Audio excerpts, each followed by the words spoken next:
Alara lived a life stitched together with silence. At 57, she inhabited a small cabin nestled so deep in the mountain's embrace that the nearest town was a rumor spoken in gravel and asphalt, an hour's drive away. Her world was the scent of pine, the groan of old wood, and a solitude so complete it had its own weight. She was a woman who had learned to find company in the predictable rhythm of her own days, a routine that had become both her shield and her quiet comfort after her husband was gone. But something was changing that rhythm. A new sound had entered the forest's vocabulary, a deep, resonant call that was not the bugle of an elk or the angry huff of a bear. It was a lonely, questioning sound that vibrated through the floorboards at dusk. It was followed by a presence, a feeling, the undeniable sensation of being washed from the deep, forgiving shadows of the ancient trees. For weeks, the signs were small, easily dismissed. A branch, thick as her thigh, snapped clean 12 feet from the ground. A massive, indistinct footprint pressed into the soft earth by the creek, which she told herself was just a bare track distorted by rain. She was a practical woman, not given to flights of fancy. The world was what it was. It was trees and stone and the hard reality of survival. Yet, the feeling persisted. It was not malevolent. It felt more like a quiet curiosity, a silent observer in her solitary theater. She started leaving a spare apple or a handful of berries on a stump at the edge of her clearing, a small, unspoken offering to the spirit of the woods. An acknowledgement. The food was always gone by morning. Her life was one of deliberate movement, chopping wood for the stove, tending the small patch of stubborn vegetables that grew in the thin mountain soil, walking the same familiar trails, paths she knew as well as the lines on her own hands. These walks were her meditation, a time to feel the world breathe around her. The snap of a twig under her boot, the chittering of a squirrel, the cool air that carried the promise of the coming winter. She felt safe here. She was a part of this place. That was her greatest mistake, to believe she was anything but a guest. One late afternoon, with the sun painting the sky in shades of bruised purple and soft orange, she walked farther than usual. A chill crept into the air, a sudden drop in temperature that pricked her skin. The forest grew quiet, too quiet. The birds stopped singing. The squirrels vanished. An ancient, predatory stillness settled over the trail, and the hairs on the back of her neck stood up. She turned slowly. 20 yards behind her, liquid and silent, a mountain lion emerged from the undergrowth.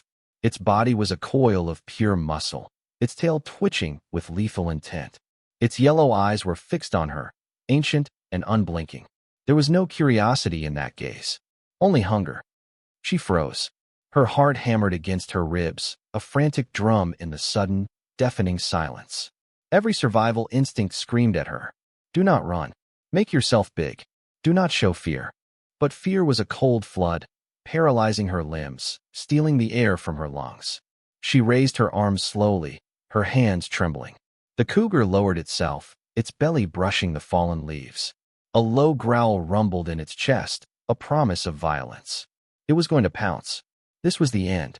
A quiet end on a forgotten trail. A blur of impossible motion erupted from the trees to her left. A shape, immense and dark, moved with a speed that defied its size. It was a wall of dark fur and muscle that slammed into the mountain lion just as it sprang. The sound was brutal.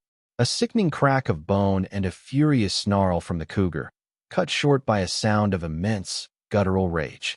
Alara stumbled backward, falling hard against the damp earth. She watched, her mind refusing to process what her eyes were seeing.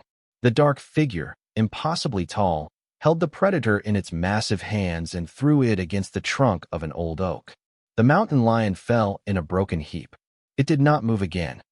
The world came back into focus slowly. The sound of her own ragged breathing. The sharp, metallic scent of blood in the air.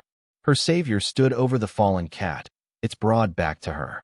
It was huge, covered in thick, matted fur the color of wet earth and shadow. It stood on two legs, its form disturbingly, shockingly humanoid. It turned its head, and she saw a face that would haunt her dreams forever. It was not the face of an ape, nor of a man. It was something else entirely, something ancient.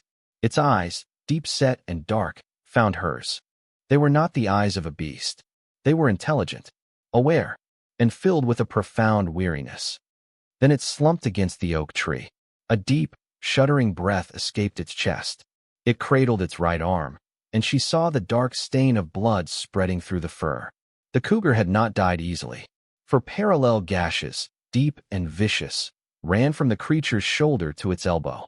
Another tear marred its side, dark blood welling up slowly. It was hurt, badly. The monstrous figure that had just saved her life was now a study in vulnerability. It leaned its head back against the bark, its eyes closing for a moment. It looked tired. It looked like it was in pain. Every instinct screamed at her to flee, to run back to the safety of her cabin and bolt the door, to forget this impossible thing she had seen. Her body wanted to obey. Her legs trembled, ready to run. But her heart refused. She saw not a monster, but a wounded being. A guardian who had intervened on her behalf and paid a price.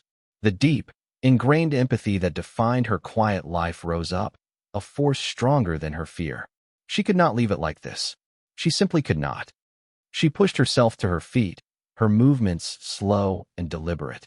She held up her empty hands, a universal sign of peace. The creature's eyes snapped open, watching her every move. A low rumble started in its chest, a warning. It was wary. It was in pain. It was dangerous. Elara stopped. She took a slow step backward, then another, showing it she was not a threat. Then she turned and walked away, not running, but moving with a purpose that surprised even herself. She was not abandoning it. She was going to help. Back in her cabin, her hands shook as she gathered supplies. A basin of warm water. A bar of clean soap. The softest of her old linen towels. She hesitated, then grabbed the worn first aid kit, the one she kept for her own cuts and scrapes. It felt absurdly inadequate. She found a bottle of antiseptic, wincing at the thought of how it would sting. As an afterthought, she grabbed 2 apples from the bowl on her table. She walked back into the woods, her heart a steady, determined beat. The fear was still there, a cold knot in her stomach, but it was now overshadowed by a resolute sense of duty, of compassion. It was still there, leaning against the same tree. It had not moved. Its eyes tracked her approach, wide and unblinking in the fading light. She stopped 20 feet away, the same distance as before.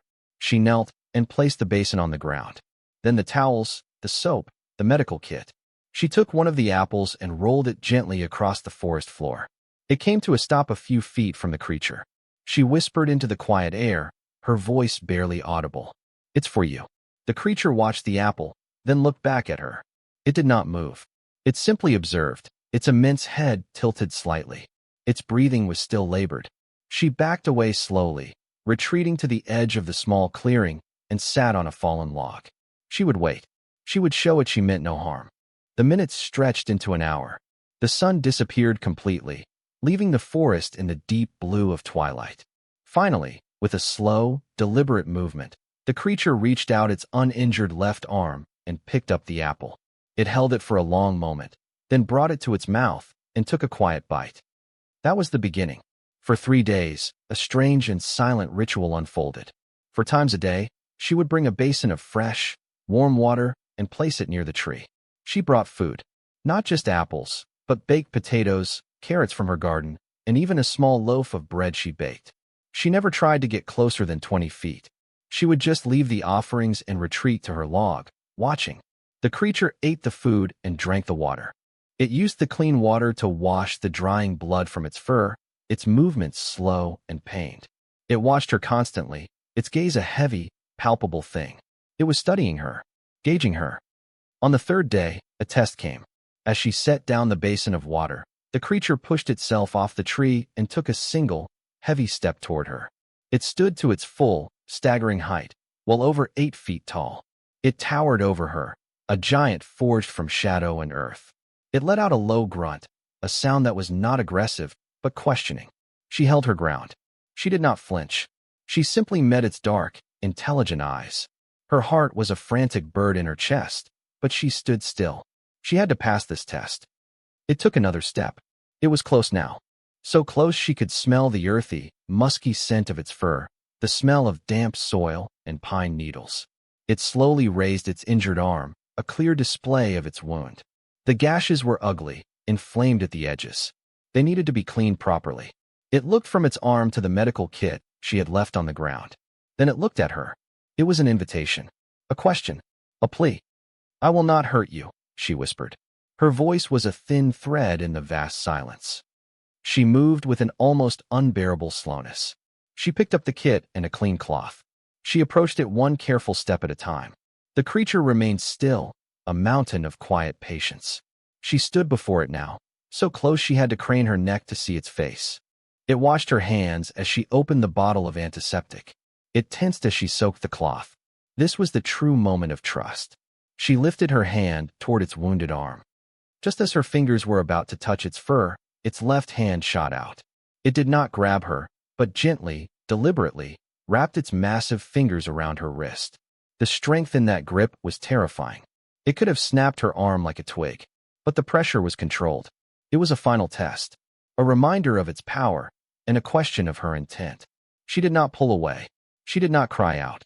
She looked up into its face and held its gaze, letting all of her fear and all of her compassion show in her eyes. "You're not alone," she said, her voice soft but steady.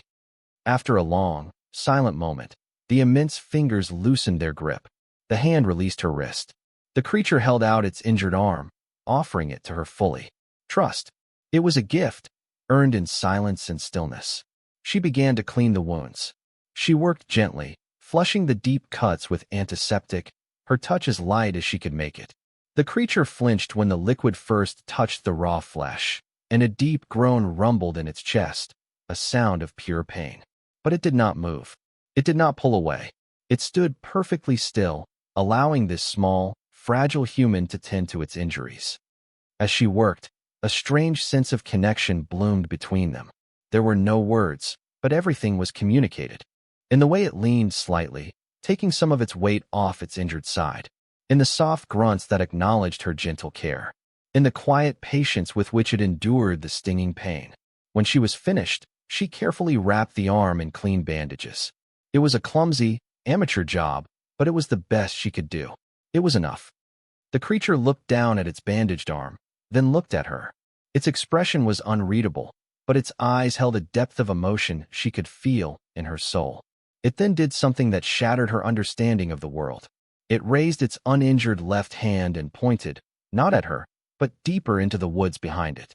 It let out a soft, chirping sound, a call. A moment later, a smaller figure, a juvenile, peeked out from behind a massive fir tree. It was a younger version of the giant, its eyes wide with a mixture of fear and curiosity. The giant looked back at Alara, then at the young one. The message was as clear as any spoken word. This is why. This is who I was protecting. It was not just an animal. It was a parent. It had risked its life for its child. And now, in the ultimate act of trust, it was showing her its family. It was thanking her in the only way it knew how. All washed over Alara, pure and overwhelming. She was witnessing a secret of the world, a moment of profound, interspecies communication. She gave a slow, deliberate nod of her own. She understood. For 2 more days, she continued her care. The creature's wounds began to heal. Its movements became stronger, less pained. The young one grew bolder, occasionally stepping out fully into the clearing, always staying close to its parent.